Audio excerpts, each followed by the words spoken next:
بسم الله الرحمن الرحيم الحمد لله رب العالمين والصلاة والسلام على سيدنا محمد سيد الأولين والآخرين وحبيب رب العالمين. Let's make our intentions sincerely for the sake of Allah Tabaraka wa Ta'ala. Insha'Allah Ta'ala, today we will be going through a very short story. It's not going to be a very long session, but a story about two great Imams of Ahlul Sunnati wal Jama'ah. One of them is Al-Imam Abu Haneefah radiyallahu ta'ala anhu, and the other is his top student. His top student, who was Al-Imam Abu Yoosuf Al-Qadi radiyallahu ta'ala anhu. So Al-Imam Abu Haneefah radiyallahu anhu, he was obviously the teacher, and Abu Yoosuf was the student. On one particular occasion, what happened was that when Al-Imam Abu Haneefah radiyallahu anhu started to teach, he saw that a young person who was actually Yaqub ibn Ibrahim, Abu Yoosuf, this was his name, radiyallahu anhu, he was a very bright child. And also, this story has a few different narrations. I'm going to be mentioning one of them. So it is mentioned that Abu Haneefah radiyallahu anhu saw that this was a very studious young man. He saw a very bright, enthusiastic, intelligent young man in Abu Yoosuf radiyallahu ta'ala anhu. And because Abu Yoosuf was a poor person, he was a faqir, he was young. His father wanted him to attend the gatherings of religious knowledge. You will see that this story, it's a story about humbleness. It's a story about not thinking yourself to be of a status that you are not. MashaAllah can, even though you will see that these people, they are deserving of being religious scholars because of their manners and the knowledge that they have. And we will consider, insha'Allah ta'ala, our own situations. So Abu Yoosuf was poor. And so his father wanted him to go out and to buy and sell in the market. Abu Haneefah radiyallahu ta'ala anhu, and remember, this is all happening in Iraq. Abu Haneefah then went searching for the father of Abu Yoosuf. And this might happen when you see a student who is intelligent, who is enthusiastic, he wants to learn, he shows a great love for the religious knowledge. You want to get him or her to make the most of the religious knowledge. You need to pass the religious knowledge down to people who are worthy of taking it. And there are a lot of things that the scholars mention. There's a scholar, Badruddin ibn Jama'ah, who authored a book called Adabul Alim wal Muta'allim. What is the adab? What are the etiquettes of the one who is learning, and what should be the etiquettes of the one who is teaching? So subhanallah, there are many things to take from these guidances, subhanallah. So he went to look for the father of Abu Yoosuf. He found him and he started to talk to him. Previously, Abu Yoosuf had complained to Abu Haneefah radiyallahu anhuma that I'm sometimes absent because my father, he wants me to go to the market to buy and sell. So Abu Haneefah said to his father, how much does Yaqub, meaning Abu Yoosuf, how much does he earn? So his father said he earns 2 silver coins, dirhamain. So Abu Haneefah said, I will give you these 2 silver coins daily. And as a result, leave him to learn religious knowledge. He's seen something in him So he asked the father of Abu Yoosuf to leave Abu Yoosuf to learn, to acquire the obligatory the knowledge of the religion.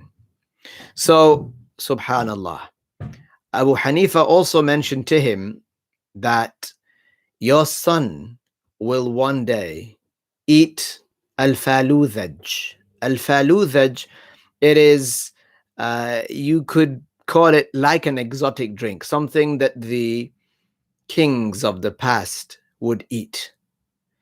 They would contain almonds and other things in it. It was a drink, a luxury type of drink. And the father of Abu Yoosuf, he couldn't imagine that his son would do this in the future. All he saw for his son was to work in the markets. So, subhanallah. And this is like a sweet type of drink. So, Abu Hanifa said, don't you worry. I like to say, I see a high status for your son. So, subhanallah. Abu Yoosuf then stayed with Abu Hanifa radiyallahu anhuma for years, learning from him until he became a young man. And he accelerated. He is someone who excelled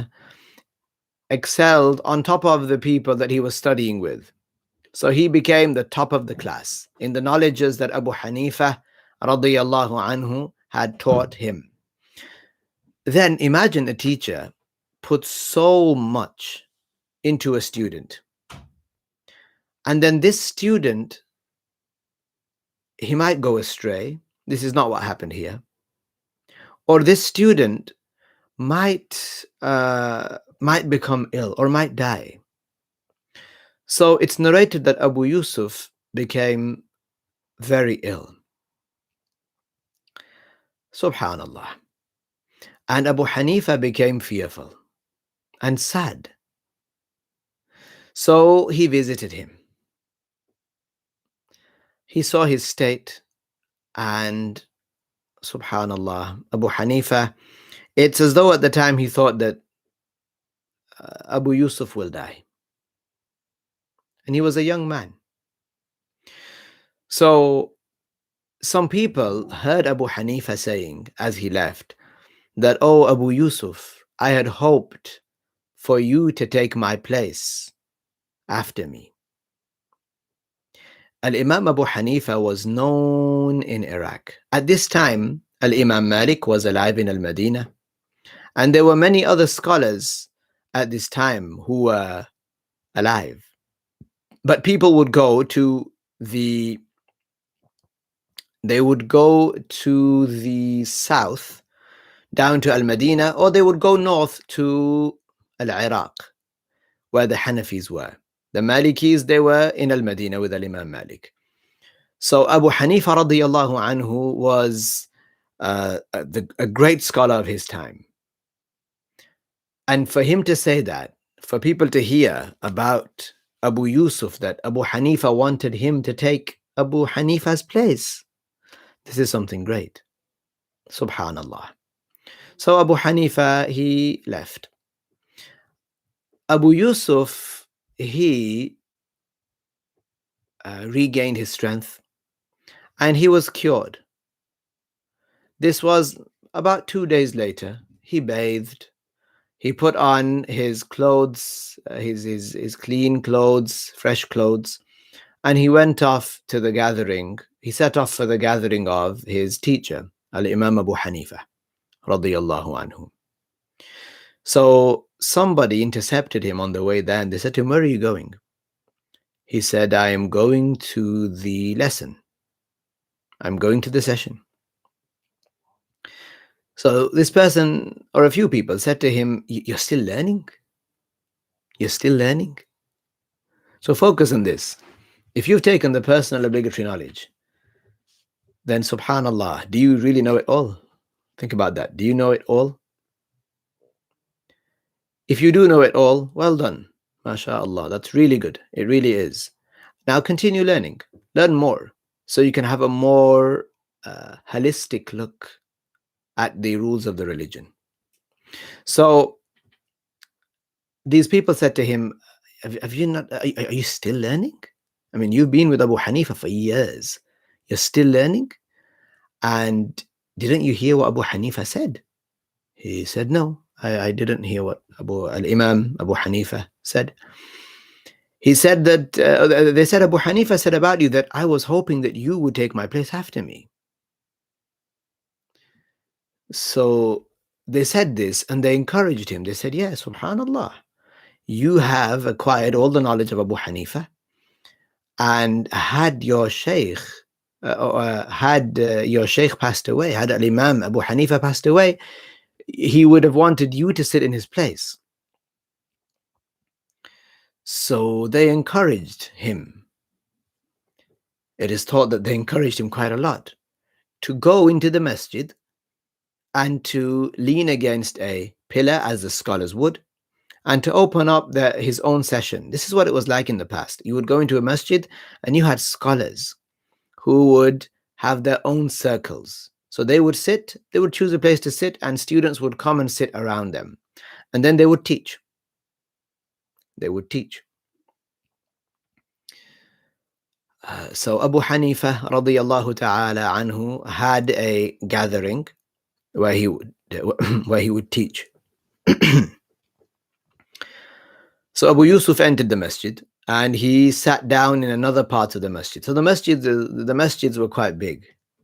They were quite big in the past, mashallah. La ilaha illallah Muhammadur Rasulullah. That time, those times that have gone by, they were great times. Tabarakallah. The scholars, a lot of them, what they would do is they would focus on the hadith of the Prophet alayhi salatu wassalam, and they would sit and they would mention the hadith that I heard such and such and such and such and such and such, and they wouldn't add any extra words. They would just relay the hadiths as they were, because none of them wanted to even inactively belie the Prophet alayhi salatu wassalam. So they would relay the words. Some of them weren't that confident. Some people that were narrated were not that confident. So they would consider themselves to be among the people whom the Prophet mentioned, alayhi salatu wassalam, that there are some people who will carry the hadith in their chests, but when they say them, others will understand them better than the carriers. So some of these people, Allahu Akbar, they considered themselves to be carriers of knowledge, that when they say them, the words will be unlocked by other minds. So they used to focus on the hadith, and then scholars came that started to interpret the hadith, understand the hadith. These were usually the mujtahids. Subhanallah. Allah, Allah, Allah. Those were the times. Those were the times of the Salaf, the real Salaf, not these so-called Salafiyah, the so-called Salafiyah who call themselves a Salaf today, but they have beliefs of the Wahhabis. Wal-ayadhu billah. La ilaha illallah Muhammadur Rasulullah. Allah, Allah.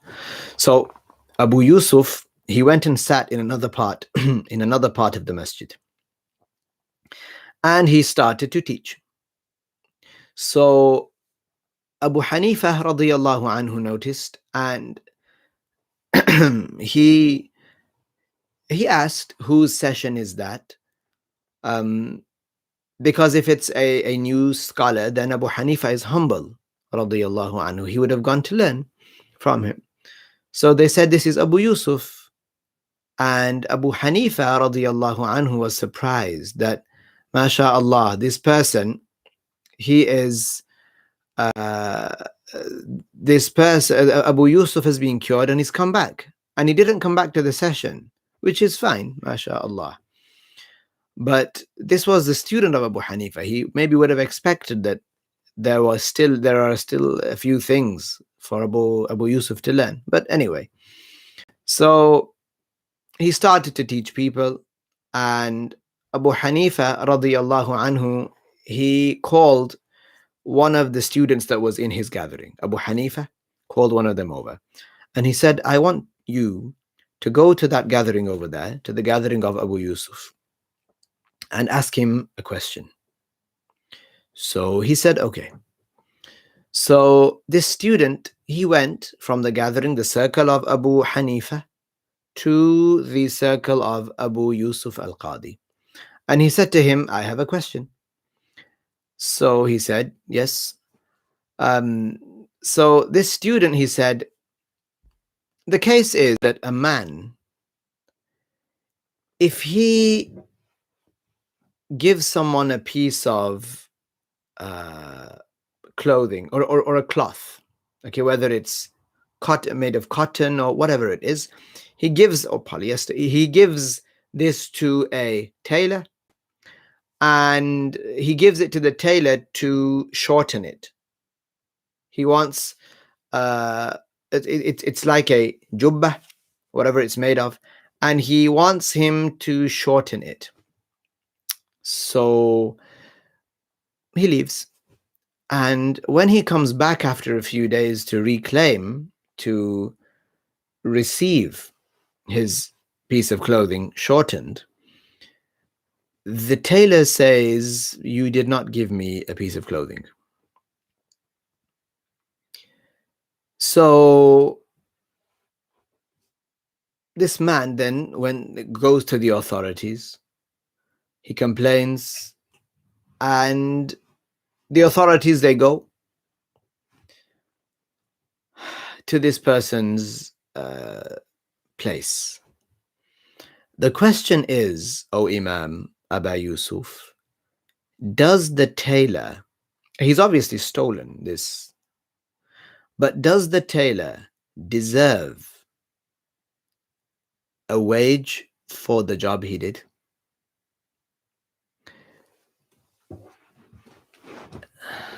So does he deserve? Think about that. This is what fiqh is about. So, I mean, and we don't give judgments without religious knowledge. So Abu Haneefah sent the student asked Aba Yoosuf, this is the case. A person gives a piece of clothing to a tailor and says to the tailor, shorten it for me. And then he comes back the next day and the tailor says, you did not give me a piece of clothing. He's lying. He's lying. But the question is that, okay, when the authorities came and they saw that he has shortened it, they pulled out this piece of clothing from the tailor and they found that he has actually shortened it. Right. But to what extent, we don't know yet.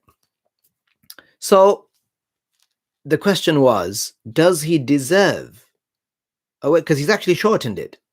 Even though he's stolen it and saying it's mine, does he actually deserve the wage? Because his services were hired out and he has shortened it. So does he deserve a wage? Then it is mentioned that Abu Yoosuf said, yes, he deserves a wage because he shortened it, because he did the job. So this student who had been sent by Abu Haneefah, it's reported that he said, no, this is not correct. So, and that's strange for someone to come to ask you a question and then you give your reply and they say, no, you're not right there. It's a little strange. So then it's mentioned that Abu Yoosuf, he said, who is it that asked this question? Is it you? He said, no. So Abu Yoosuf, he understood that this is the Imam.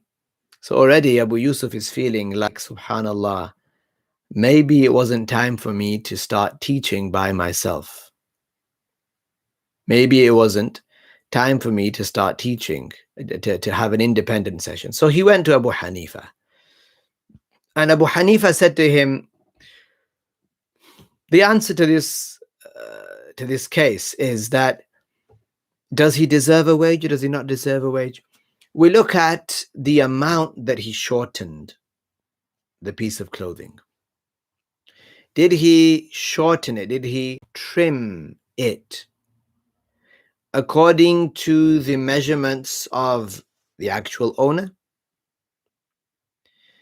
Because if he shortened it according to the measurements of the actual owner, then he will have actually done the job in its completeness.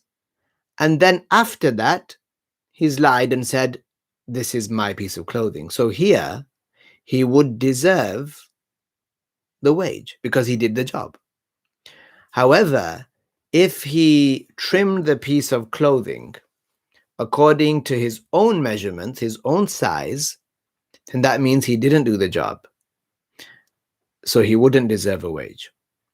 This, when you take your clothing to a tailor, you want them to do something to it, to shorten it or to decorate it and so on. What are you doing there? You are hiring out. Allah. You are hiring out the services of this tailor. So if he does the job, he deserves the wage. If he doesn't do the job, then he doesn't deserve the wage. So then Abu Yoosuf, it is mentioned that he kissed the head of Abu Haneefah radiyallahu ta'ala anhu, and he stayed with him until Abu Haneefah passed away. Later on, Abu Yoosuf, he began to teach widely in Al-Iraq, as well as Baghdad. Abu Yoosuf was among the teachers of Al-Imam Ahmad ibn Hanbal, and he was the main teacher of Muhammad ibn al-Hasan al-Shaybani. Muhammad ibn al-Hasan spent 4 years approximately with Abu Haneefah radiyallahu anhu. But then he spent the rest of that, he learned the madhab of Abu Haneefah through Abu Yoosuf. Abu Yoosuf, he became Qadi al-Qudat. He became the judge of the judges. And he was appointed by the Khalifa of the Muslims to do this.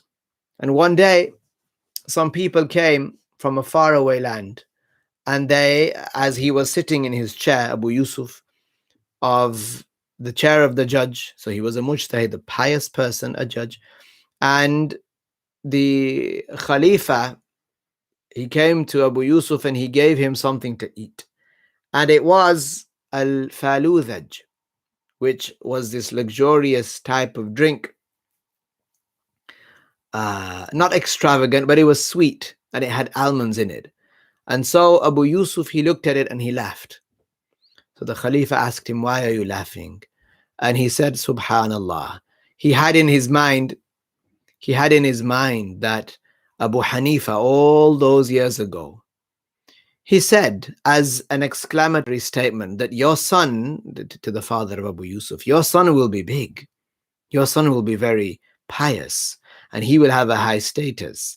And he, to draw this, to give an example of how strongly Abu Haneefah believed that, he said that your son will eat al-faludhaj. And here Abu Yoosuf was being given al-faludhaj.